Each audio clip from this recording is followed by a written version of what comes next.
Hello, you're currently hearing the voice of your instructor, and I'm here to give you a very brief overview of a very monumental task that lies in front of you. As you've looked in this course and you've heard in this course, you have a final career portfolio that's due at the end of the semester. Now, this is a wonderful class and a great opportunity for you to start building a portfolio for your future endeavors. However, the beginning steps actually require a lot of work. So I've tried to structure this course to acknowledge that, yes, there is a lot of work in front of us. This week, we're in what we term a pause week. There's one thing due, that is the community service approval discussion board, where you acknowledge that you understand what the community service project involves and you've shown and sought my approval for those tasks. But beyond that, there's nothing else due. No photo voice, no quiz, no other assignments, because what I want you to do this week is spend time looking ahead, thinking ahead, and planning ahead for this monumental career portfolio that lies in front of you. So what you see on the screen is our Canvas shell. I've entered what Canvas has known as student view. This looks a lot different than what I see on Canvas as your instructor, but I hope it will give you a similar comparison and looks similar to what you see when you log into Canvas. So if you scroll over here and you hit this modules button, excuse me, you know that everything in this course is built on a module. And you've been through a lot of these already. We went through week 0, week 1, week 2, week 3, and here we are. Technically week 4, but not really, because week 4 will happen next week. That's a time for you to start focusing on online communication. We're in this pause week, where we're going to focus on developing your professional portfolio. Now, if you scroll back up to week 0, you understand through looking through all of these that this course really involves a substantive career portfolio, but we haven't really explored what that means in depth. That's why we're here during this pause week. So what I want you to do in your Canvas shell is scroll all the way down. Week 4, week 5, week 6, 7, 8, 9 are combined, week 10, week 11 and 12. Okay, here we are. The final week, which is when your career portfolio is due. This final week spans the dates of November 27th through to December 4th. It's very important for you to note that this course ends on December 4th, not one day after. You must submit everything by December 4th. That said, don't wait until November 27th to begin this project, because it is monumental. What we're going to do is I'm going to walk you through all of these things. Hopefully this will help answer many of the questions you might have, but if not, reach out to me, ask me questions, ask your peers questions, feel it out. I've tried to be very specific and detailed while also giving you a lot of room for flexibility and creativity so that you can make this assignment work for you. Let's begin here. Click this, and what you'll see is that I've given you a solid overview of what this final career portfolio involves. Now, I'm not going to walk you through this word for word. Please read these things on your own time, but just know that this gives you a solid overview. And here is the overview of that portfolio. You are going to develop, shocker, a final career portfolio. And you're going to do it completely online, because this is a completely online course. Here is one of the areas where you have a lot of flexibility. You can develop a website. You can develop an online space to hold your documents. You can develop anything. I don't want to give you too many ideas because I don't want to limit you. I'm really open here.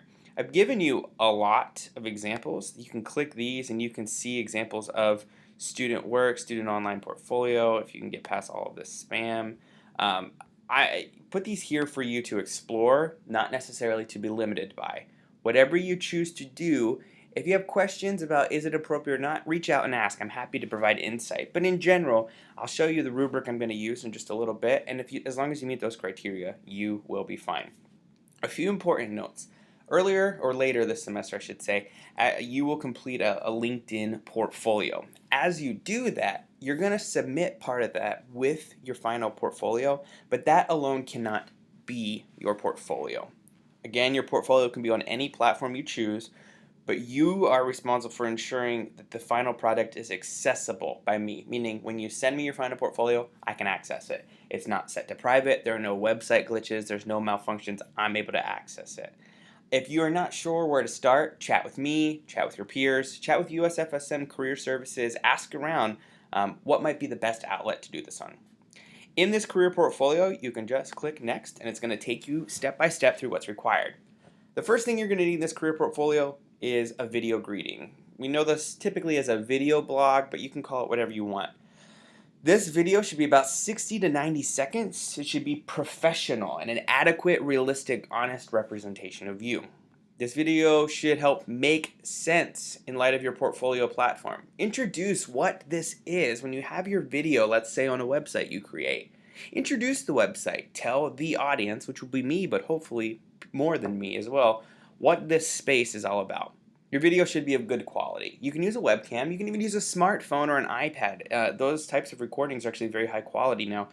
Just make sure that it's professional. Your video should be a YouTube or Vimeo link. It shouldn't be a file. It should actually be something we can click and watch. Now, what I want to know, and you're going to see this message right here. You're going to see this throughout every single assignment here because this is the deal. You submitting each assignment on Canvas is important because it's a great space for me to grade those things. But you submitting them on Canvas is not sufficient enough to constitute a final portfolio. Your final portfolio will occur outside of Canvas, but you will also submit inside of Canvas. Let me repeat that one more time. You'll submit these assignments to Canvas, but you have to also put them somewhere else. So on a website, on a blog, on an online hosting website, wherever you choose, it has to be external as well. For almost every single one of these assignments, I've given you a very detailed rubric.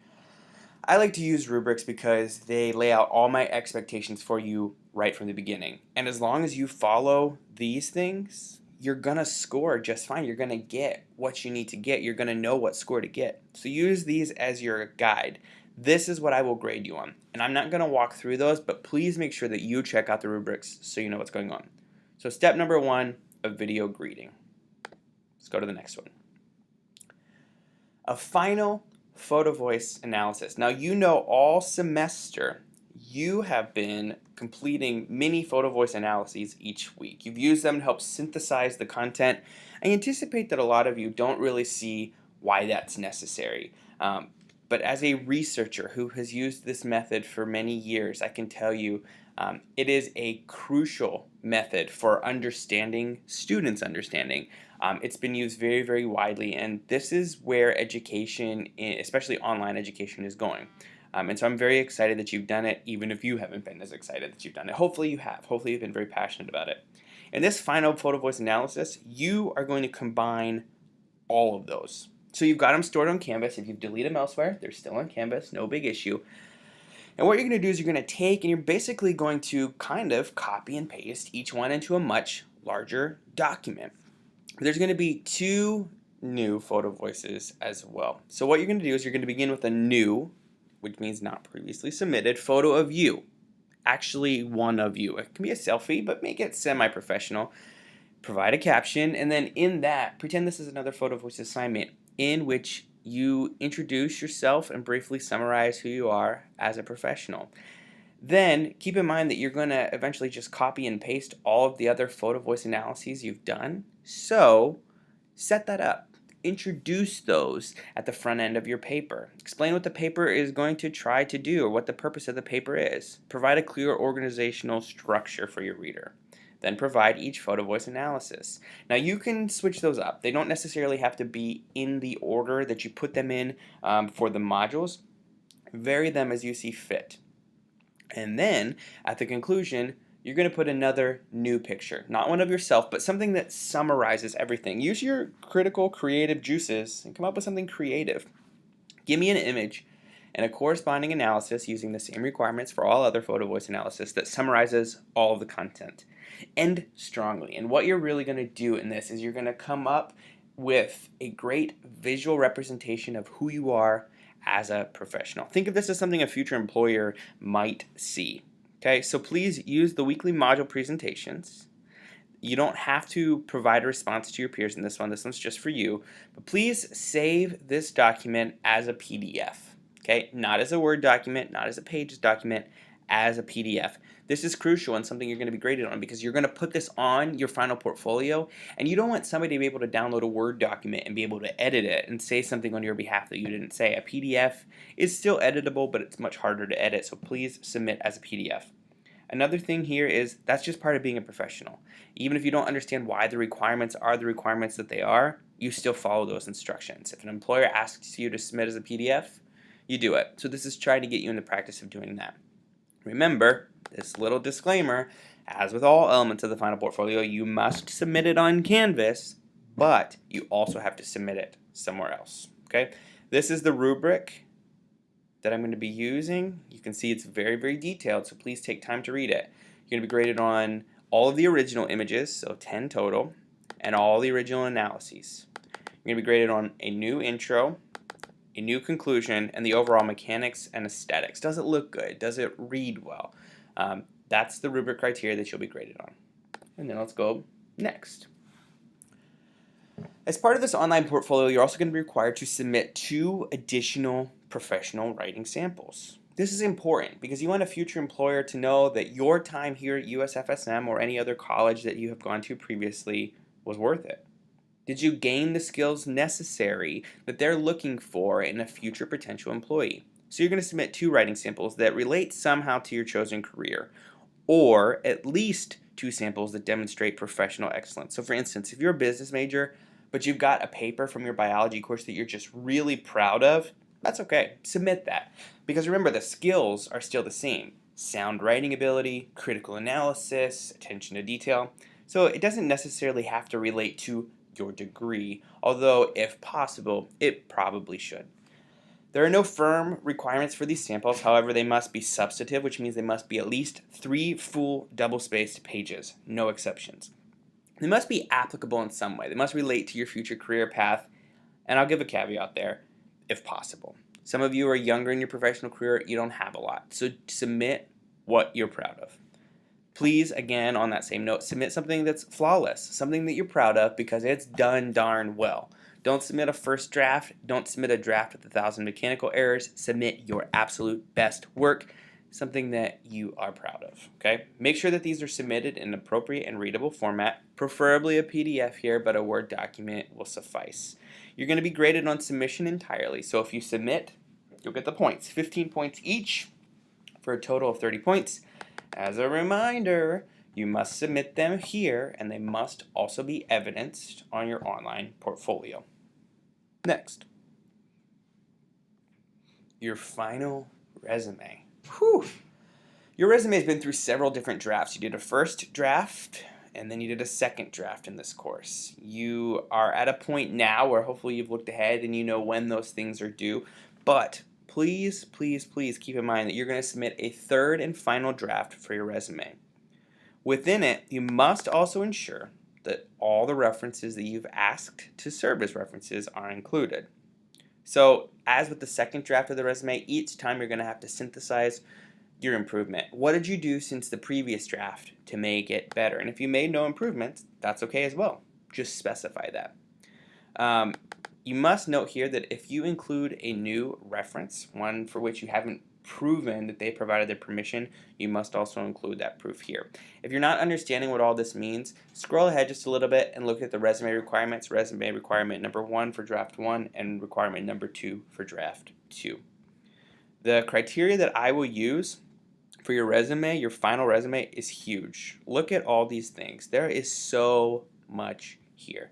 That's because this is a crucial part of the course, is developing a resume. So make sure you're very finely tuned into what this requires and use this rubric as your guide. Again, as with all elements, you must submit it here. You must also submit it in your online portfolio. Next, the cover letter. You will have completed 3 drafts of your resume and 2 drafts of a cover letter. What you need to do is build on the first draft of your cover letter. Again, if that doesn't make sense, scroll ahead a few weeks and start looking at what that involves. I'm going to zoom in a little bit here so you can see, but what you see in this red text area is a copy and paste from the original Module 6 instructions on the cover letter. So this is the initial draft. In 2 or 3 weeks, you will do this. But for the final portfolio, you're going to do this. You're going to go back to that first draft of your resume. You're going to build on the feedback that I provide to you. Even if you score high on that draft, you should still revise it accordingly.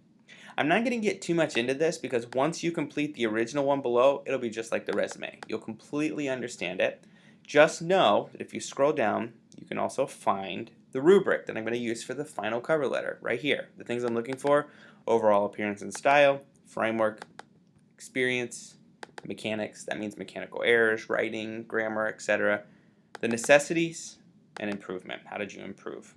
As with all elements of the final portfolio, you must submit it here as a placeholder, and so I can grade it, but that does not constitute a submission for the final portfolio. Next, a letter of recommendation. Letters of recommendation are actually a really crucial part in attaining a job. You've always heard that it's not what you know, but it's who you know, and to a degree this is true. Networking with professionals in our field is a great way to get a job or to get your foot in the door. So you're going to seek out somebody to write you a letter of recommendation. Now this is going to require a lot of self-discipline, whereas the resume and the cover letter had some criteria built in throughout the way to get you started, some first drafts and second drafts. This does not. So this is only due December 4th, and I'm not going to remind you throughout. Part of being a professional knows what's required of you and operating within that. So take the initiative and get this done early. You don't want to get to December 2nd and say, hey, that person never submitted a letter of recommendation, what do I do? That falls on you. So you need to plan early and plan for failure. Here are some of the requirements. Your person that writes this letter cannot be a family member or a close friend. If you submit a letter from either, you will receive a 0 for this assignment. Keep in mind, I'm a researcher. I've got really tricky ways of finding this out, and I have busted students on this in the past. So please, take the initiative and see this as a great way to do something that actually really matters. Have that person who should be a professional in their field, a field related to what you want to do, talk about who you are and why they think you're such a great candidate. You should ask them to write a general letter of recommendation, something that you could use no matter when an opportunity came up. If a scholarship opening came, if a study abroad opening came, if a job opportunity popped up, you could send this letter. Have them write it in a general way. The big kicker is this letter must be signed and not with an e-signature. Or it can be with an e-signature, but not with just a typed one. So if they use an e-signature, it should be a signed e-signature, something that can be verified. You're going to need to negotiate with this letter writer. Will you need to get a print copy that they signed and scan it and upload it? That's all for you to figure out. So it really is on you to communicate early and with details to your letter writer so they know everything that they need to know to write this letter. Please know that you'll be graded on the submission of this letter. So if you submit a letter and it's e-signed by somebody who's not a family member or a close friend, you're good to go. But as with all elements of the final portfolio, you must submit it here, and it must also be visible on your final portfolio. Next, the Watson-Glaser Critical Thinking Printout. Later this semester, or earlier this semester if you're watching this again at the end, there is an assessment built into this course called the Watson-Glaser Assessment. It's a critical thinking appraisal mechanism that USFSM uses to gauge where our students stand after they've completed the first 2 years of their curriculum. Now, even if you haven't actually completed 2 full years here, that's okay. This is a standardized assessment that is not the worst thing in the world to take. For a standardized test, it's pretty good. But USFSM has paid a lot of money for you to have access to a developmental report, which is going to show you what your results are. I will receive that report, and then as soon as I do, I will forward it to you via your USFSM email. You should hang on to that email because you're going to be required to click the link and save copies of the printouts. There's 2 reports, but one is the developmental report and one is the profile report. You need to submit a PDF version of the profile report, not the development report. Again, part of being a professional is queuing into those small requirements and making sure you've got all the details right. So please make sure you submit the profile report, not the development report. This is one of those assignments where you will receive all the points simply for submitting. Just make sure that you submit it here and also submit it to your professional portfolio. Next, the leadership and organization interview. Later this semester, you're going to complete step 1 of this project. And if you click here, step 1, you can see that it's due November 6th. And this step 1 is where you select a professional and a career you're interested in, you write an interview question guide, and then you arrange a time to meet or interview that professional. Here's the rubric for that one, but let's jump back to the final portfolio. For this particular assignment, this builds on step 1. So step 1 is not what you need to do. You need to do that before you do this one. This is step 2. And what you'll need to do is actually research the person who you're going to interview and their company and complete an actual interview with that person. Once you've done this, you're going to compile your results into a neat, aesthetically pleasing, and well-designed professional digital presentation. So again, you're going to research the person and the company, their company, the one they work for. So if you interview a manager at Walmart, research Walmart. If you interview a property manager for a local apartment complex, research that property management company or the actual complex itself and the person if there's something out there on the internet about them. That interview guide that you've completed in step 1, remember that's here. Use that to interview the person, and then you're going to create a digital presentation using PowerPoint or Prezi. You can choose which one, and there are a host of other options, but I want you to use one of those two. This presentation is a chance for you to really open up and explore professionalism creatively. I haven't given you a lot of pointed and specific requirements. I want you to put together a nice professional presentation using only these instructions that really captures my attention and shows your ability to take a project and run with it. So in the presentation, here's a few things you should do. You should present an overview of the company and the person you interviewed. You should use the information gleaned from the professional interview and provide an overview of both the person and the company. Remember, you've got a lot of creative freedom here, so don't just stop there. Go beyond. Show me your commitment to excellence. Represent that person and their company well. I've given you some ideas here, but really the gist is to showcase your professionalism, your ability to take a task with ambiguous directions and develop something specific, concrete, and innovative. Again, as with all elements of the final portfolio, you must submit here on Canvas and also on your final portfolio. The rubric I'll use is the USFSM Communication and Critical Thinking rubric that the Core Curriculum Committee uses for student assessment. You'll be graded on content, structure, and delivery. These two really deal with the mechanics, delivery and structure, but content deals with what you have. You'll see that the best presentations involve sources, so whether they be research sources, sources from your interview, or sources from somewhere else, if you want the full points, please make sure you're tuning into that requirement. Okay? And next. You've been required or will be required to complete a LinkedIn portfolio. Please note, you must link to your LinkedIn portfolio on your final portfolio. There's a lot of words that sound like portfolio in there, but the truth is you have to be able to show in your actual portfolio you submit for this class that you're engaged online, you're networked online. So you're going to submit your LinkedIn profile on the actual profile that you submit. Sometimes I recognize that there's a legitimate reason why you don't want to have a social media presence. Maybe you've been in an abusive relationship, maybe you have a criminal record. There could be a variety of reasons, and I do respect those. If that is the case, please reach out to me. Don't reach out to me and say, I just don't want to do it. I can usually see through those attempts. And even if you do reach out to me, you will be required to complete another substantive alternative assignment that requires the same depth of work. So it's not like you're going to get out of the assignment, but if you have a concern, please reach out to me. What you're graded on is this: your picture, your tagline, summary, customized LinkedIn address, experience, skills, and education. Again, very detailed. You do these things, you get the points. Next. As noted in this pause week, you've been required to seek out a community partner and arrange to give at least 5 full contact hours with them. What you're going to do for your final portfolio is submit evidence that you've indeed done those 5 full hours. Now, there's a kicker here. This assignment is a little bit different.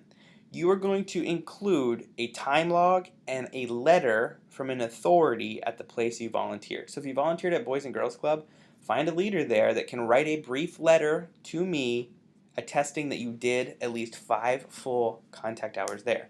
You should also submit a time log that shows the dates and times and actions of what you did. Now, if you can get the person to write a letter that is that detailed, then you only need 1 submission, but typically this will mean 2 submissions. Remember, you need to do 5 full contact hours. You're going to end up doing more than that. There's going to be planning involved. There's going to be arranging involved, driving to and from the site. Those do not count as contact hours. You actually have to have your hands in the dirt for 5 full hours of volunteering. Now, for your final portfolio, you should come up with some way to articulate that you've volunteered in the community for a substantive amount of time. However, it does not have to be the content log or the letter from the authority. That seems not professional. Now, some of you might be super smart. You might end up getting a letter of recommendation from the community partner, and in that letter of recommendation, they talk about your 5 contact hours and what you did and when. If you want to double, triple dip, that's fine. Just make sure you submit at each place on Canvas. You must submit the log and proof there on Canvas and also include it on your professional portfolio in whatever way you choose. Here's the rubric you'll be graded on. Did you get approval?